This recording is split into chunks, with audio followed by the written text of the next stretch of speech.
Hello guys, sorry that there were no videos for several weeks. Let's do some interesting stuff today. Big, actually very big scale plastic model AH-1G Cobra early production US attack helicopter. When I had bought this kit, there was only one option, this. Nowadays ICM company produced same helicopter in different variations. In 1:32 scale, 48 scale and even more in 1:35 scale that can be interesting for armored vehicle lovers. Yes, but I have in 1:32, so I built it. Our starting point, pilot's cabin, there is a place for two helicopter crewmen. You can see how big this initial detail. Let's prepare pilot seats. Remove extra plastic from details and glue all necessary parts of seats with the help of glue for plastic model. This sits as big as my fingers. We have here some artifacts, let's remove them. With tools and a sandpaper. So two Mickey Mouse-like seats. It would be a mistake to glue that seats on platform if you don't want to make your painting process more difficult than it can be, but it's all up on you.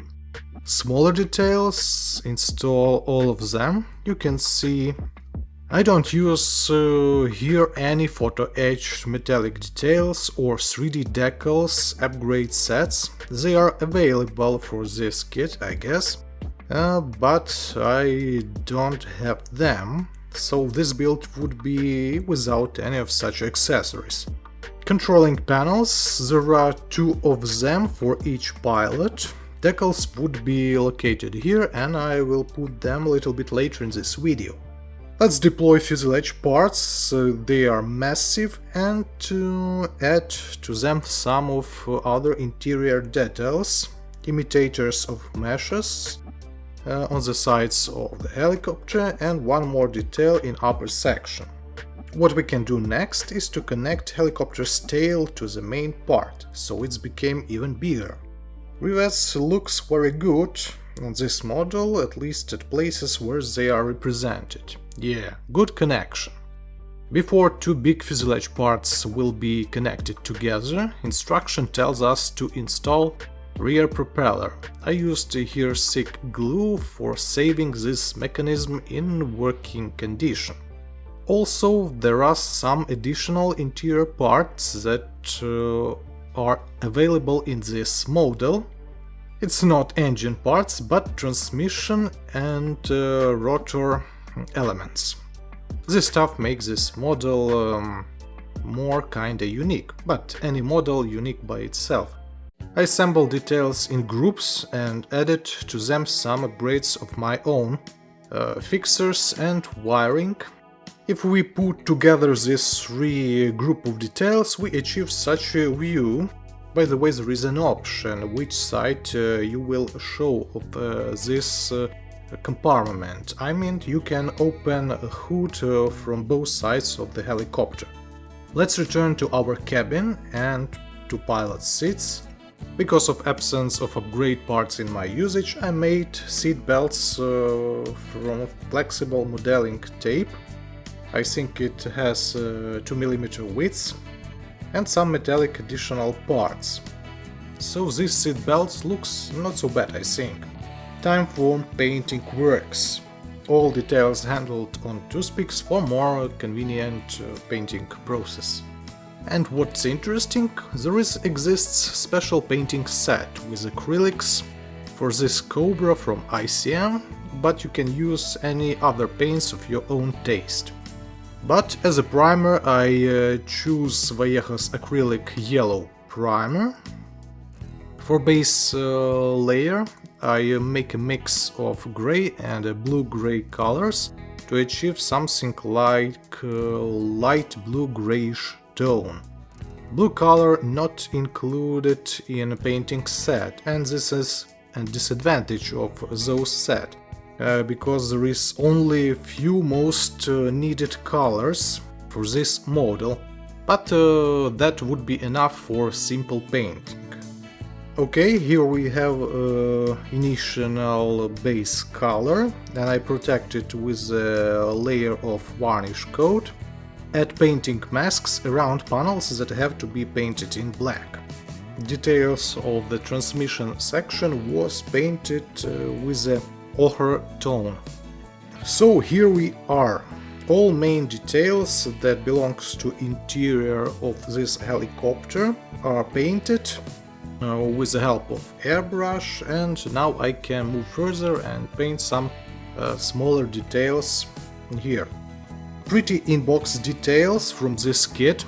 Bigger panel has more advanced relief, so here can be some difficulties with these decals, but in general they looks cool.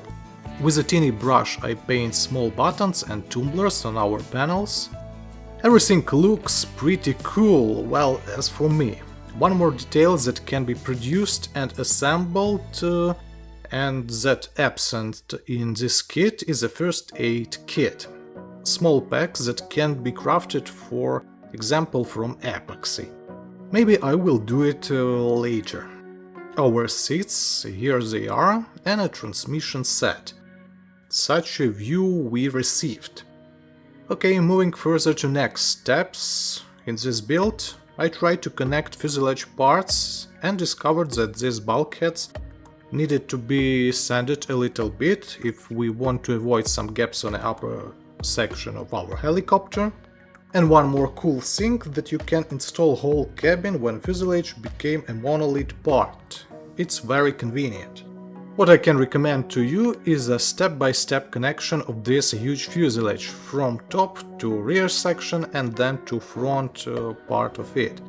This time I remove extra paint on the connection points, fix fuselage of this Cobra with modeling tape, and have to be careful during the gluing process. Extra thin glue here is a must-have.